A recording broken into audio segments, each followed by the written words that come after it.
Head fixtures. So today we're going after the brakes on this 2000 Oldsmobile alero front-wheel drive pads. We're going after the pads here. So I'm taking off the tires. Once I get the tire off, I'm going to take off my bolts here that hold the caliper on. This is our 14s. I'm going to have to hold something onto the caliper pin itself. You can see here it's kind of spinning a little bit. So I got a pair of vice grips here that holds onto the pin.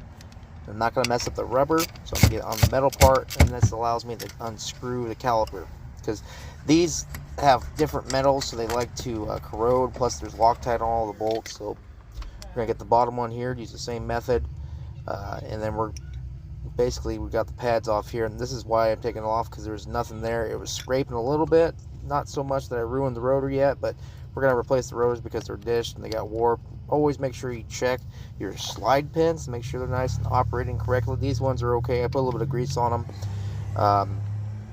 And then we're going to take off our caliper holding bolts here. And these, I think, were 14s also. 14s, and the top ones are 13s or something like that. I'm going to take these off. Once I get these loose, then they're super on there, so I have to use an impact for the bottom one to get it loose, and I can't get my impact on the top, so I ended up having to heat it a little bit with my little baby torch I have. As you can see here, it's super tight, so I just have to heat up a little bit to break up some of that Loctite that's on the bolts there, or a little bit of electrolysis, whatever you want to call it. So then once this is all heated up, it pops off. You can see it works really well. It's coming out easy.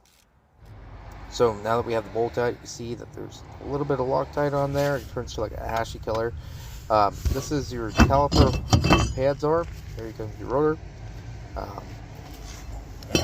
And you always want to make sure that there's no rust on the writing surface.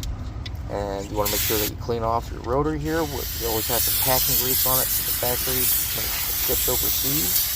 You want to make sure this is all cleaned off so the grease will make your pads feel bad.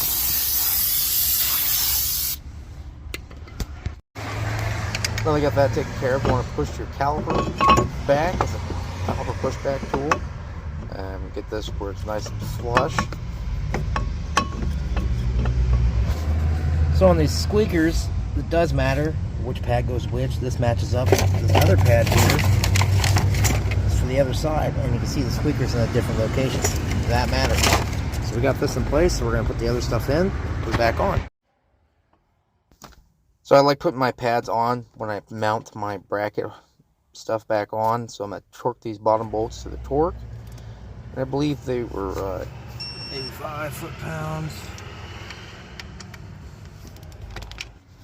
You want to make sure you torque the top to what its specified torque is also. So that's it. Thanks for watching. Really appreciate it. And you want to make sure you torque the top bolts and repeat this process to the other side. So thanks for watching. Okay. Fixer good. Be a fixer. Be your own.